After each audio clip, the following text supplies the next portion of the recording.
कितना सुंदर लग रहा है। क्यों नहीं महारानी?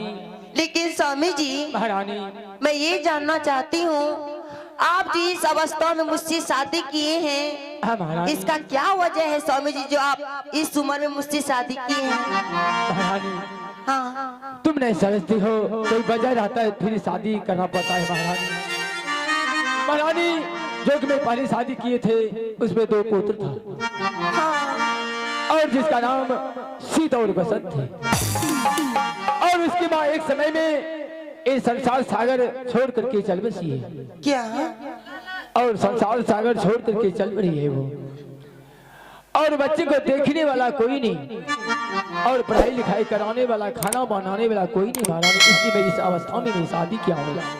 स्वामी जी हाँ हाँ ये तो बड़ी खुशी की बात है कि तुझे बनाया हुआ घर और पोसा पाला हुआ पुत्र मिला है। हाँ, हाँ। इससे और बढ़ की ज्यादा खुशी क्या हो सकती है? क्या हो सकता है? मैं उन दोनों बच्चे को अपने माँ की तरह प्यार दूंगी, सम्मान करूंगी, सही टाइम से खाना दूंगी और सही समय से स्कूल भेज दिया करूंगी। ठीक है महारानी। लेकिन स्वामी जी हाँ इस समय मैं उन दोनों पुत्र से मिलना चाहती हूँ। ठीक है महारानी, मैं उन पुत्र को बुलाती हूँ। ठीक है, मैं बैठ के इंतजार करती हूँ। आप सीत और बसंत को बुलाइए इस समय।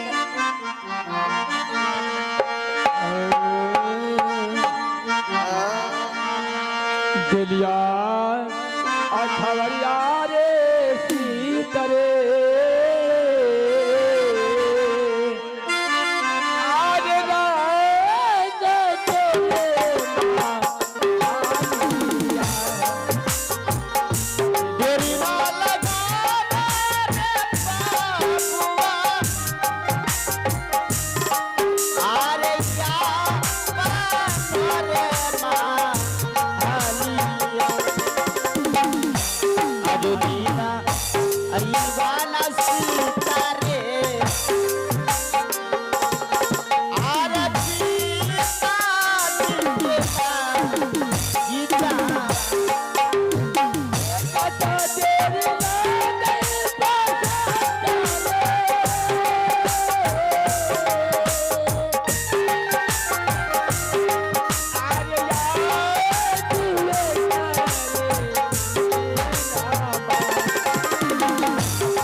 पिताश्री। प्रणाम पिताश्री। बसंत। अचानक पिताश्री। हाँ पुत्र। इतनी सुबह सुबह हम दोनों भाई को याद किए। हाँ पुत्र, इसलिए याद किए है पुत्र। आप कहाँ से आ रहे हैं और किस लिए बुलाए हैं पिताश्री? तुम नहीं जानते हो, सुनो। मैं इसलिए तुम्हारी याद की हूँ कि मैं सीत और बसंत के लिए और प्रतीक पाल करने के लिए तुम्हारी एक माँ मैं अपनी शादी करके लाए हूँ पिताश्री। हाँ ये आप क्या कर रहे हैं? आप बरसों पहले माँ की बात कर रहे हैं। आज तक कभी माँ के बारे में चर्चा नहीं की महल में पिताश्री। हाँ पुत्र। जिस माँ को अपने हाथों से चीता में आग लगा के मैं उसे हमेशा के लिए अपनी नजर से दूर कर दिया, और उस माँ के लिए हम दोनों भाई आंसू नहीं बल्कि खून की धारा बहा करते थे एक महल में। आपने समझाया था पुत्र। हाँ पुत्र। जो मानव एक बार गुजर जाते हैं लौटकर वापस नहीं आते हैं। क्या पिताश्री आज आपने दोबारा माँ की बात की है? क्या हमारी मरी हुई माँ फिर से वापस चली आई क्या? देखो पुत्र, मैं तो तुमको मैं प्रतिपाल मर्द हो करके नहीं कर सकते हैं, इसलिए करके तुम होशियार हो गया है। तुम्हारा समय से खाना नहीं मिलता है और समय से कपड़ा धोआ नहीं जाता है, तुम्हारा स्नान समय से नहीं होता है। इसलिए मैं सोच करके मैं एक शादी क्या हूँ कि समय से मेरा पुत्र खाना खाकर के स्कूल चला जाएगा। यानी कि हम दोनों भाई जो माँ के लिए हाँ आपसे छुप छुप के रोया करते थे, हाँ भोतरी, शायद यही दर्द आपको देखा नहीं गया। हाँ भोतरी, हम दोनों भाई की खुशी के लिए आपने दूसरी शादी करके महल में लाए। हाँ लाल माँ करके लाए हो। अच्छी बात है पिताश्री। कहाँ है वो माँ? देखो पीछे देखो बेटा। आज उस माँ से आशीर्वाद लेना चाहते हैं। जाओ बेटा दरबार में है। क्या ये वो माँ है? हाँ और ये क्या है?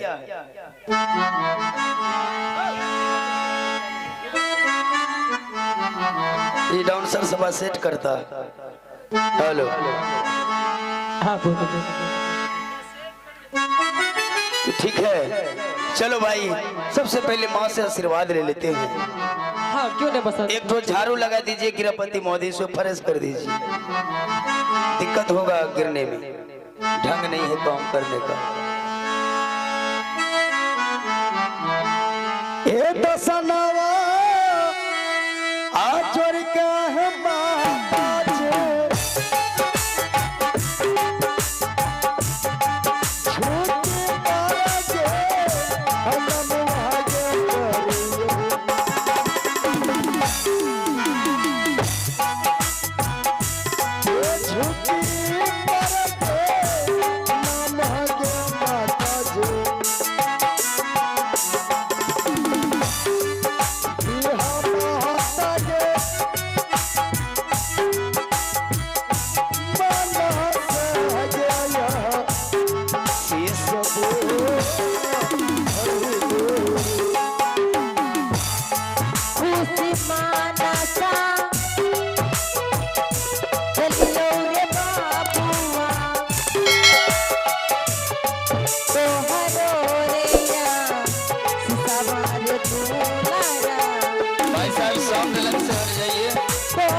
देखो तुम दोनों का नाम और तुम दोनों भाई में कौन बड़े हो कौन छोटे हो, मैं ये जानने के लिए चाहता हूँ। हे माता श्री, हाँ मेरे बड़े भाई का नाम शीत कुमार है हाँ। और मैं उनसे छोटा हूँ, मेरा नाम बसंत कुमार है।